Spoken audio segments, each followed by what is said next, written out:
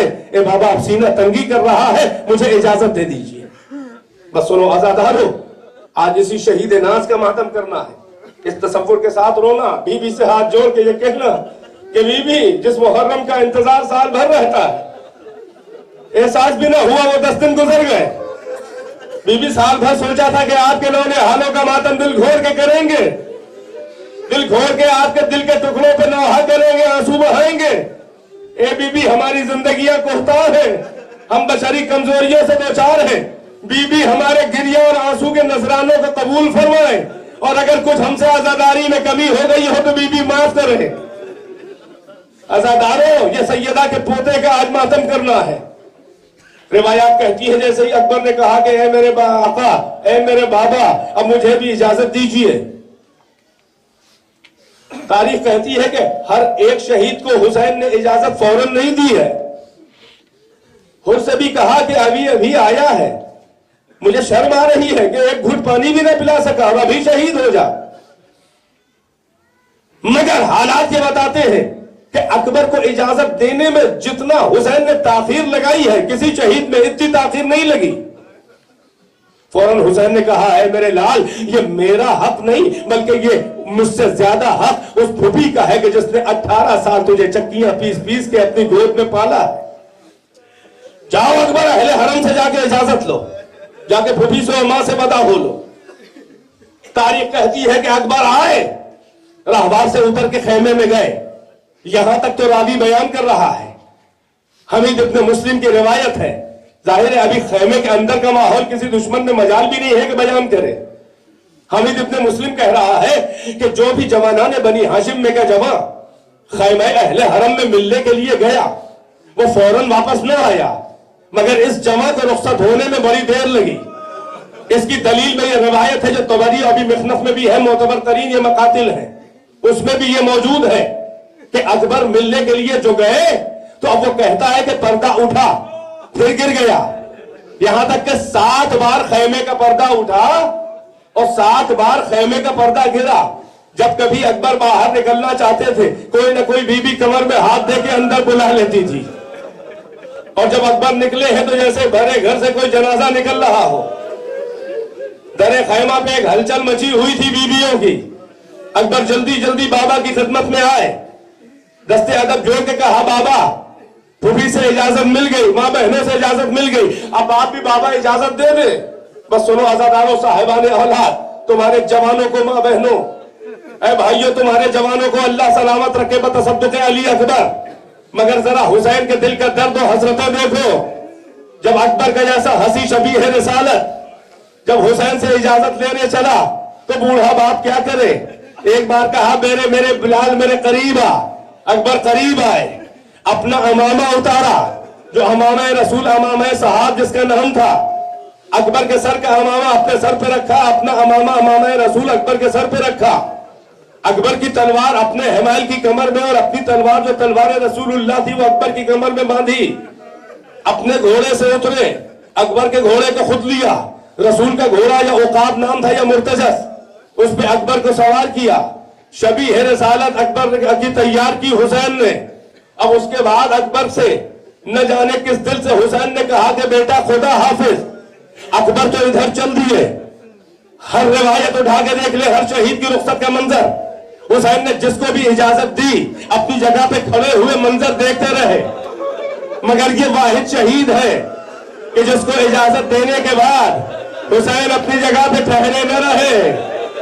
جیسے ہی اکبر آگے بڑھے, ایک بار حسین نے اپنی سفید داڑھی اپنے ہاتھوں پہ لی, آسمان کا رخ کیا اور ایک آیت پڑھی, ان اللہ اصطفى آدم و نوح و آل ابراہیم و آل عمران علی العالمین ذریۃ بعضھا من بعض. اللہ نے چن لیا, منتخب کر لیا آدم کو, ابراہیم کو, آل ابراہیم کو, آل عمران کو عالمین پر. ان میں بعض کی ضروریت ہے, یہ بتانے کے لیے کہ یہ ضروریت ابراہیم, یہ اسماعیل کربلا جا رہا ہے. اس کے بعد حسین نے عجب مرثیہ پڑھا, کہا اللہم اشہد علی ہؤلاء القوم فقد برز الیہم غلام اشبہ الناس خلقا وخلقا ومنطقا برسولک وکننا اذا اشتقنا بزیارت رسولک فنظرنا الی وجہہ. اے پروردگار, اس قوم جفاکار کے ستم پہ گواہ رہنا. صاحبان اولاد بتاؤ کہ اس موقع پر بوڑھا باپ جوان کی رخصت پہ کیا کہے گا؟ یہی تو کہے گا کہ آنکھوں کی روشنی جا رہی ہے, کمر کا لنگر جا رہا ہے, پیری کا عصا جا رہا ہے, دل کا قرار جا رہا ہے, باپ کی تمنائیں جا رہی ہیں, ماں کی آرزویں جا رہی ہیں, گھر کا نور جا رہا ہے. حسین نے یہ کچھ نہ کہا بلکہ کہا پروردگارہ اس قوم کے ظلم پہ گواہ رہنا. اب وہ جا رہا ہے جو ساری دنیا میں سب سے زیادہ مشابہ تھا تیرے رسول سے, وہ جا رہا ہے جو سب سے زیادہ تیرے رسول سے مشابہ تھا. کاہے میں خلقن و خلقن و منطقن برسول, رسول اللہ سے خلق میں مشابہ. خلق رسول کیا ہے؟ اول ما خلق اللہ نوری. خلق رسول کیا ہے؟ انک لعلی خلق عظیم. منطق اور بولنے میں شباہت کیا ہے؟ ما ینطق عن الہوی. یہ معیار اکبر بتایا, یعنی یہ بتایا کہ میں رسول اللہ کو دیکھتے کہ دل چاہتا تھا تو اسے دیکھ لیتا تھا. ہاں عزادارو, حسین کے دل پہ اتنا شوق تھا کہ اکبر کو رخصت کرنے کے بعد بھی حسین اپنی جگہ پہ ٹھہرے نہ رہے بلکہ آگے بڑھ رہے ہیں. یا علی کہہ کے آگے بڑھے کہ ایک بار اکبر کو محسوس ہوا کہ جیسے کوئی پیچھے آ رہا ہے. پلٹ کے اکبر نے جیسے ہی دیکھا بوڑھا باپ چلا آ رہا ہے. جیسے ہی نظر سے نظر ملی, حسین نے ایک بار کہا ہاتھ اٹھا کے مہلن مہلن یا بنیا, اے میرے لال ذرا سا ٹھہر کے چل, ذرا سا ٹھہر جا, ارے جلدی اکبر کے قریب آئے. سنو گے عزادارو, یہ علامہ عبدالعلی ہروی نے المواعظ الحسنہ میں یہ روایت لکھی کہ جب اکبر کو رخصت کیا تھا اور پیچھے آگے بڑھے تو اکبر کے ساتھ ساتھ اپنے رہوار کو اکبر کے گھوڑے کے قریب چلا رہے تھے. اور عالم یہ تھا کہ حسین اکبر کے رخسار پہ اپنے رخسار رکھے ہوئے بہت دیر تک حسین ساتھ اکبر کے چلتے رہے. اب جب بوڑھا باپ پیچھے سے آیا تو اکبر جلدی سے قریب آئے. کہا بابا کیا سبب ہے, کیا ارادہ بدل دیا؟ آپ تو رخصت دے چکے تھے. کہا نہیں میرے لال, ارادہ نہیں بدلا. کہا بابا پھر کیا سبب ہے کہ پیچھے چلے آ رہے ہیں؟ صاحبان اولاد, ارے کیا حسین جواب دے. فقط ایک جملہ کہا, یا بنیا, اے میرے لال تجھے کیا بتاؤں, اے کاش کہ تو صاحب اولاد ہوتا تو میں تیرا جواب دیتا. کہا اچھا بابا خدا حافظ. آزادارو, یہ شبیہ رسالت میدان جہاد میں گیا. تاریخ کہتی ہے کہ اکبر نے ہر طرف سے حملے کرنے شروع کیے. 120 شامیوں اور کوفیوں کو اکبر نے فنار کیا. اس کے بعد تاریخ نے کہا کہ اکبر پھر جنگ چھوڑ کے آنے لگے. جیسے ہی اکبر کو آتے ہوئے حسین نے دیکھا, جلدی سے آگے بڑھ کے اس اشتیاق میں پھر ایک بار روئے جواں دیکھ لے. قریب آ کے پیار کر کے کہا اے بیٹا واپس کس لیے آ گیا؟ اکبر نے کہا اے بابا مجھے پیاس مارے ڈال رہی ہے، لقد قتلنی، مجھے پانی کی کمی اور پیاس کی شدت سے مجھے جو ہے وہ برداشت نہیں ہے، لقد اجہزنی الحدید وثقل الحدید اجہزنی، العطش قد قتلنی وثقل الحدید اجہزنی، پیاس قتل کیے دے رہی ہے اور بابا لوہے کی گرانی جو ہے وہ تھکائے دے رہی ہے۔ حسین کیا کرے، ساقی کوثر کا لال ہے، شبیہ رسالت پانی مانگ رہا ہے۔ ایک بار حسین نے اپنے بیٹے سے کہا، یہ روایت کے فقرے ہیں، ایک بار اکبر سے کہا کہ اے میرے لال میرے قریب آ۔ اکبر دہن لے کے قریب آئے، حسین نے اپنا منہ کھول کے کہا یا بنی ہاتھ لسانک، اے میرے لال اپنی زبان میرے دہن میں دے دے۔ سنو عزادارو حسین کی پیاس کا عالم، اے میرے لال اپنی زبان میرے منہ میں دے دے۔